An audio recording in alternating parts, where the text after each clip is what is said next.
And we're starting with our inspiration right now. And this is how to use different media inspiration to inspire a world, a creative world. What's going on in this school isn't trying to take a good character and make them evil. It's to make the good character think that what the organization is doing is good.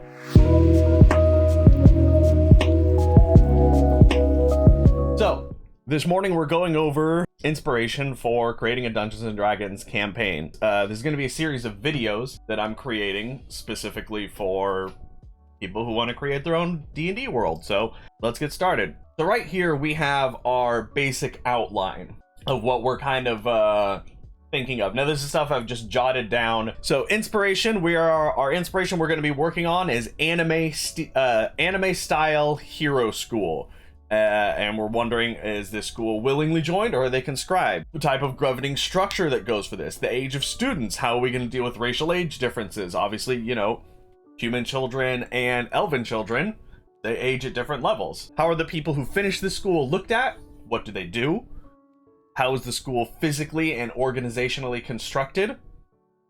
What kind of classes are there? Now that does mean like classes that they're taking, which we can like kind of generally look at right now, because that'll be more in the detailed videos that we make later. And then what classes are there, like what levels of, you know, class, like nobles, what do nobles go there, do beggars go here, you know, how does that work? Another thing to think about is sister schools or something like that for people who want to have very separated backstories. Are the powers that these people have, are they from birth, or are they given to them by the school through training or through like experimentation or something like that? I don't know. These are things that we're going to think about. And this is a note about the campaign, because we're creating a campaign starting with the world, and then we're going to create an entire campaign off of this. So one thing to note, the beginning for this style of campaign is definitely going to be railroady. As we see that right here, it's going to be very railroad. Think the beginning of Elder Scrolls games. That's like the best example that I think, because, you know, the beginning of every Elder Scrolls game, you're in bondage in one way or another, and the beginning intro, like, quest, basically, is 100% railroad, and then our goal is to start with that, while they're railroaded, kind of observe the players, see what they're doing, and then we have the open world after that, and we've kind of had those maybe 1 or 2 sessions to prepare for where we think the group is going to go. And with this, we're not railroading anything.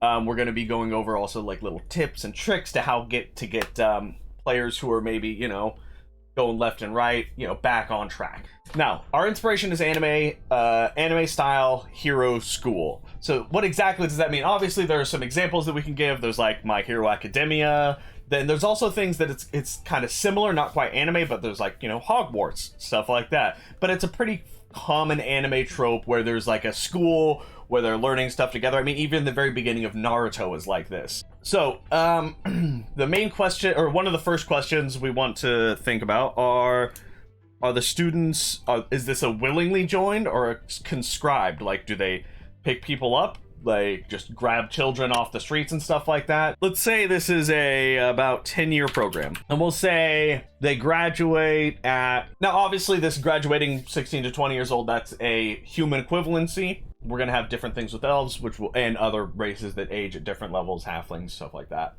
And we'll go over those as we get further. So that means typically when the children that are taken here are between 6 and 10 years old ish. So think kind of like Padawans for Jedi. You know, they take them really young, and then they start their training, because they also want to indoctrinate these children when they take them as well. They don't want to just train them; they want to indoctrinate them, and to go with basically the status quo of the nation. So I think it's more interesting if they're conscripted. They're conscripted. That's much more interesting than them willingly joining. More fun backgrounds, stuff like that. It's also much easier for you to have your players all grouped together if it's conscripted, if it's not willingly. So, I mean, and if you think about it, most schooling in general is not willing, even, you know, in the real world. The children don't want to go, but this is a bit more direct. So the type of governing structure, what type of governing structure would do this? That actually, it's not a huge need to know question right now. Obviously, this is some sort of militarily focused, so because they're going to be training them to be soldiers in one aspect or another. And then I had a couple notes right here over here in my spreadsheet. So this is, I normally write out my my worlds on pen and paper. So this, but on the computer, this is a good way to organize it. On the left, notes, basically, just general idea notes, you know, this is what we're thinking, this is like just some general information. And here, I've put some notes that I want the school to be like in this spreadsheet. So locations, obviously starting school, and we're going to keep using this single spreadsheet for the entire world as we create it in the campaign. So starting school, so this school is for advanced aptitude, because when we're starting the campaign, we're not going to be starting at like when the characters are like 6 to 10 years old. That's no. So we're going to be wanting to get them at the end of this, and the school that they're at is one for advanced aptitude. So let's say actually this school for the last 2 years of training. So the school that the players are starting in right now, this is meant for the last 2 years of their training, probably more in-world examples. So you could have it to where they're starting these last 2 years, and you could have them being like sent out for like a monster of the week hunt type thing. Or this could also be the very end where they're about to go into the real world. That way, if this is the last 2 years of their training, that means that they can start at different schools. All right, so we're going to note different classes will be starting at different schools. So if different classes are starting at different schools, that means that they're going to be, you know, they're going to be separated before these last 2 years. So, you know, like wizards are obviously going to have a different training regiment than a monk. There's no way that they would have the similar training regimen. Now, at this final school, all of them are together. So let's say that this final school is for creating advanced soldiers and leaders. So wizards and sorcerers and stuff, those are definitely shock troop style, like heavy damage and stuff like that. Whereas maybe like a bard or something like that is meant more as either a commander or a supportive unit. You know, you can kind of flavor it like that however you want. How are the people who finish this school looked at? And what do they do? So we kind of already touched on what they do. How are they looked at? They're looked at with national pride. So looked at with national pride. So it's possible that maybe there are some noble families who specifically want their children sent want their children sent here. If they want their children sent here, that means this is a prestigious school. So people who graduate from this, generally, let's say they start with the people who graduate from this school that all of our characters are at are start with a higher implied, if not explicit rank. Now, an important thing to note, this is a very like high level school, prestigious school, and even though your characters are going to be starting at level 1, a level 1 player character is stronger than a level 1 NPC. Even if they're just a basic fighter that isn't like super great or whatever, they're still better than most people, so that's why they're sent to this school. So you can have it to where someone is, maybe they're bucking the system and they're like, their character's like, oh, whatever, I don't like this place. But they're still being sent here because they're talented. So you can have people with all manner of dispositions. It doesn't just have to be someone who's like, I am a military person and I'm going down with this just great and I enjoy being in the military. No, you can have all of your players be generally against this. If that's the case, I would advise them, like, your character, one, you definitely want to leave this system and you don't trust them, blah, blah, blah, blah, blah. But you also know your best bet is to kind of go along with the end of this schooling thing. And then once you get out in the real world, then you do your own thing. So you can kind of like do a little railroad kind of hand of God where you can just be like, hey, no, I know you want to like do your own thing, and you can, but your character is smart enough to not just attack your instructors or something like that. Like they're smart enough to understand they're going to get into the real world, and then they can go wreak havoc and be a murder hobo if they want. So so let's talk about the age. So relative age of students, we already kind of touched between 16 and 20 years old. So that's going to be the age of a human character in this campaign. So let's go back to this. So that means an elf would be Here, let's note that that's relative age human example. So if they're 16 to 20 years old, elves mature at 100 years old. So let's say 100 equals 18. So we're looking at probably between like 75 to 110. So about maybe 75 to 115. A lot of people would be like, well, your elf is basically like an adult, so they're not going to be able as easy to indoctrinate them if they forcibly pick them up. One, we can say elves are less common in this school, which is probably true. Also, you can easily say that, like, say they pick up an elf because they sense that they have magic potential or whatever. Maybe their program would be like an extra year long, and maybe the first year is basically like brainwashing, where all they're doing is focusing on indoctrinating this person into the culture. So let's go ahead and make a note of that. So we've got for longer lived races, like we said, like elves and gnomes and shit like that, and dwarves, the first year is focused specifically on brainwashing them, indoctrination. Maybe it works, so a person can have an elf that does this. Maybe it doesn't, and the elf is just smart enough to kind of play along with it. Your players' characters can play this however they want, but one thing that is important to note, because, you're going to have some people who are like, well, I attacked this person, you know what I mean? Like, your character, if your character is someone who has been just randomly attacking people or violently going against the instructors or something like that, they would have been killed. So it's an important thing to note that your players need to kind of meet you halfway.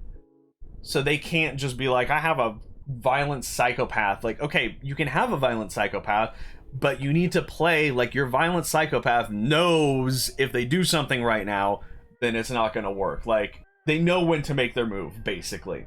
Also, generally speaking, on just offhand, I generally don't allow people to play evil characters, not because I don't believe evil characters can work in a campaign, but because people play them as stupid, not as evil. Same with, I'm also very nervous when I see people making chaotic neutral alignments, because, like, are you really chaotic neutral, or are you just an asshole? Anytime someone says that's what my player would do, they're that's what my character would do. Like, I've never had someone, like, justify something that isn't stupid by saying that. Sorry, little /rant. A good thing to note, obviously, the government that we're working with right now has an authoritarian feel.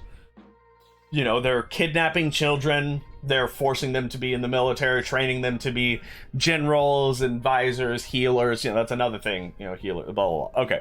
So we're having an authoritarian feel. Jesus Christ, I can't even speak English right now. How is the school constructed physically and organizationally? Now, we already went over that some, which is different classes. Different classes start at different schools. Now, if someone has a character that they want to, like, if you have two players who have characters that they want to have known each other for a long time, you can change this how you see fit. So say you have a wizard player and a barbarian who want to have been friends for so long, right? And, well, let's see here. Ms. Fowler said that they're starting at different schools. How are we going to do that? Obviously, barbarians wouldn't be training with wizards at the same school. Correct, they wouldn't be. But what you could do, you could kind of create maybe let's see here. So you could create them having gone through a special / experimental joint school beforehand, before they go to this final prestigious school where everybody's together. It could be that, you're like, okay, maybe the organization that kind of runs this system, whether it be, because even if it's a government, there's going to be like a branch of the government, or maybe it's we're talking like a feudal Japan style, maybe there's a clan or a family that runs this school, and maybe like one person in this organization, however it's, defined, maybe a person who's not at the top, but high enough to have some pull. Maybe they've created their own idea where they're like, well, hey, let's see if we can, group these guys up earlier instead of just the last 2 years. So boom, there you go. You have an explanation as to why these two characters know each other. And then the other people who are like, well, I didn't know them, well, they didn't go to that school. They went to the traditional differentiating schools for the classes. Real easy fix. It's awesome. So we have a note here, class system. Nobles generally spared of children being taken by the government, but many families probably look at it as a mark of pride or power to have a child of theirs go through these schools and graduate from this. So if someone wants to have like a noble who's like proud of their family and stuff like that, yeah, dude, they can be like basically like chartered into it or whatever, you know, where they get sent in, and maybe their family even, you know, gave a bunch of gold to this to guarantee that they go to the prestigious school. Even if that's the case, they're still a badass because they're a player character. But, you know, if the player wanted to role play it to where they're kind of like a spoiled noble type thing, they can totally do that. So maybe they get special treatment. Maybe they have a nicer room. Maybe like normally rooms are shared like dormitory style. Like let's think Harry Potter, you know, where you know we see Harry and Ron and all of them sharing a room together in the tower. Maybe the noble characters, maybe they have like their own bedroom because of their noble family, you know, stuff like that. You know, nicer food. They get to go on like trips or whatever, I don't know, during breaks, because I'm sure there's going to be breaks. So there's an easy way to create that class difference inside these schools still. All right, and then another note that I had, an idea I had before, I was like, I want to write down the noble thing first, but an idea I had is, so this system is where all found orphaned children are sent. Not that there can't be street kids in a city or something like that, but let's say that, you know, a magistrate finds a street kid or something like that, they send them to this school. So that could also create a fun like little story thing, like there are horror stories specifically at the uninformed, uneducated, like street poor level, where they think that, you know, there's like dark rumors where kids are taken off the street and they don't know where they go because, you know, they're just trying to figure out their next meal or something like that. So there's these like street rumors that maybe dark stuff is happening with like street children taken. Hey, and maybe there is. Maybe they only the ones that are young enough are sent there, and then maybe the ones old enough, maybe there is some sort of dark secret, maybe, you know.